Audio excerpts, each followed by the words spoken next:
Well, hey everybody, I had posted in the community tab yesterday that I was going to do a video, and this is about the Akaso V50X and how I've figured out what the problem is that causes the audio and video to go out of sync in 4K 30 and the solution to that, and that's coming right up.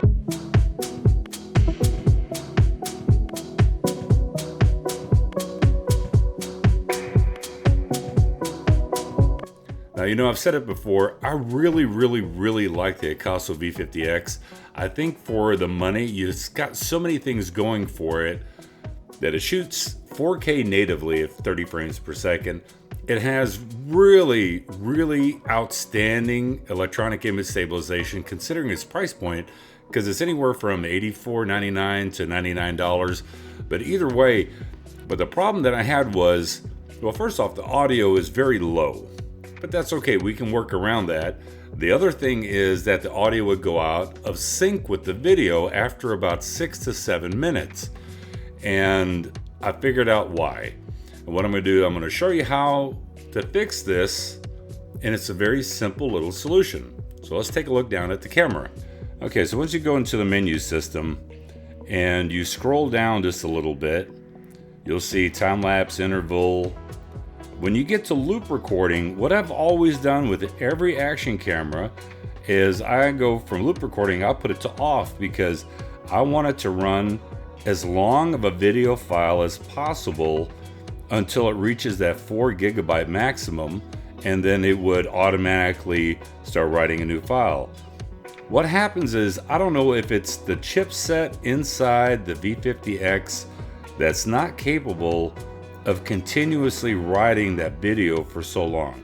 Now, I've tried the 5-minute mark, and it's only happened twice in 4 different tries that right before the 5-minute mark, it would start to go out of sync.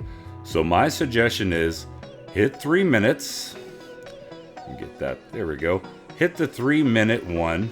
And what it's gonna do is it's actually going to write a new file every 3 minutes.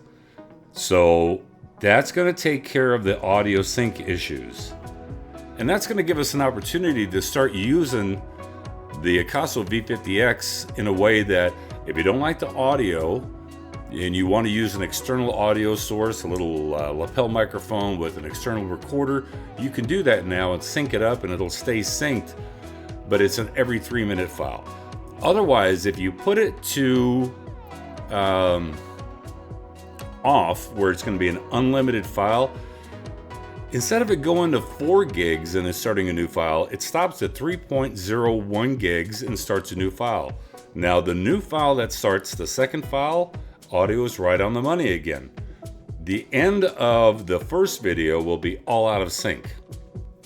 So that's how you can use the Akaso V50 Pro, not have to worry about the audio and video going out of sync. Just put it at 3-minute on the loop recording, and what it does is just it creates a 3-minute video file, and then right at that 3-minute mark it starts video file number 2 and 3. Yes, you'll have a lot of video files, but you won't have a problem with the audio and video getting out of sync. Number 2, if you find that the audio is, and it's very low. It's not that loud. If you want to fix that, all you got to do is go to your video software and click on audio and just increase the audio gain by 5 decibels and you are money. So it's a great way for me to finally say, because Akaso's been telling me, you know, there's no issues with this camera. There's no issues with this camera. And there are issues when it comes to the audio and video going out of sync, but I won't say that it's user error, because a lot of people, they put it on off for the loop recording because they want the longest video file possible, that it's 1 video file. So Akaso didn't address it.